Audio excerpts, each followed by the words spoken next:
Hello, everyone, and welcome to Ask Bishop Zac. We know it's really been a long time, maybe about 5 weeks now since. Yeah. We apologize for that, but I think we all know or have had by now what experience Bishop Zac went through. Actually, maybe we'll just spend this episode just sharing. I think you can share your experience. We've probably had different versions of it here and there, so we want to hear from you what exactly happened. I honestly thought you'd say dad. Okay, well, the show is Ask Bishop Zac, so Oh god, this thing has changed you. it hasn't. It was I think it was 28th, I still remember this, July. Yeah. It's definitely over 5 weeks. I was just walking home. It was just after 7. It wasn't yet dark actually. Commercial Road, just there, just literally like 10 kilometers. No, not kilometers. 10 meters from the main road in Tindabukoto, and from nowhere, literally from nowhere, I was banged. A huge bang on my face here, my cheek, and I passed out literally. And the next thing I knew, I was trying to find my breath. I was on phone, so my working is that it was the phone that was the big issue. Of course, phones were taken, and I bled profusely. Found my way somehow to the clinic. I walked as I was bleeding to the clinic, which was about maybe 20 meters away from where I was. Thankfully, when we saw the doctors that evening, I was told that I was well for the fears, which was the skull being cracked, the jaw being broken. It was the cheekbone. The cheekbone was fractured, and there's another bone. They didn't tell me which one. Another one, and then a nerve that was damaged as well. So over the last 5 weeks, slow recovery. The cheekbone is still. I can't chew. I miss maize. The greatest. I really love. I know, roasted maize. Roasted maize. But I think for me, one, I am grateful that the trauma of the experience. You remember when you asked me, do you suffer from what did you call it? PTSD on the way?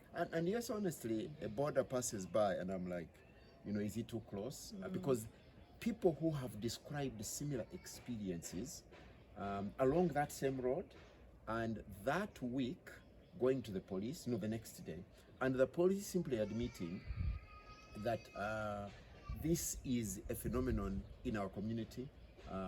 These roads are very unsafe. Commercial Road, Kimera Road, Kisemawata, and Tinda Main Road. I mean, the place is unsafe, and the police knows. And then that same week, going to, actually the next day, speaking to, literally in one afternoon, literally in the span of 2 hours, meeting a young woman, saying that she was attacked at home by men, and after they took everything, they wanted to rape her.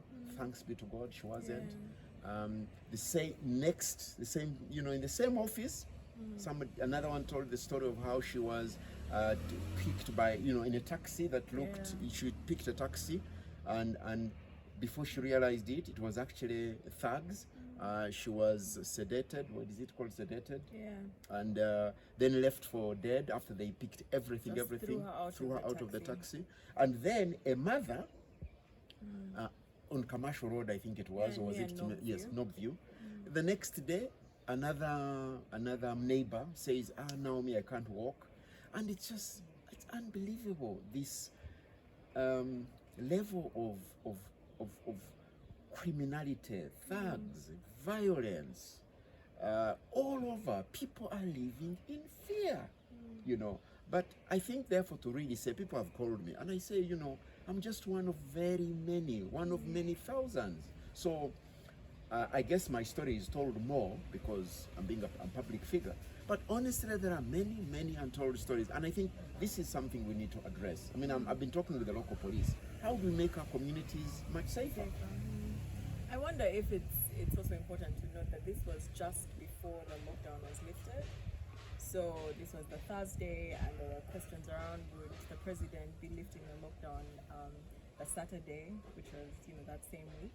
So it was still within the tense period of the lockdown. People were struggling with work or failure to work in that time. Would you say that it could have also been a reflection of the desperacy and the I mean, desperate. Who is not desperate? I have connections, relationship with people in the slum communities of Kampala. Desperate. But I don't know. The thuggery in this country, I don't know that it's just about being desperate. I think it's that thuggery is being normalized. People who have lots of money are stealing money, and I think, unfortunately, it's like steal, provided you're not caught. Will the police? I had a conversation with the police. Will they find the phones? Will they? I mean, I could not tell you countless stories of people who told me how their phones, and then they got the police, and the police looks completely helpless as well in terms of finding this. So I don't know that it's the desperate situation. That too, of course. I think that the desperate situation has have more young people who are on drugs. And because they are on drugs, they unemployed. So that too is true. But I think that it's much deeper. Thuggery is normalized. Violence is normalized. Stealing is being normalized. And I think we really, as a society, we're in trouble. We're in trouble. And the other thing I think we're talking about is people were watching. Yeah, it's the thing that maybe beat my understanding was this was around 7 o'clock, so there's definitely people along that road. It's a very busy street.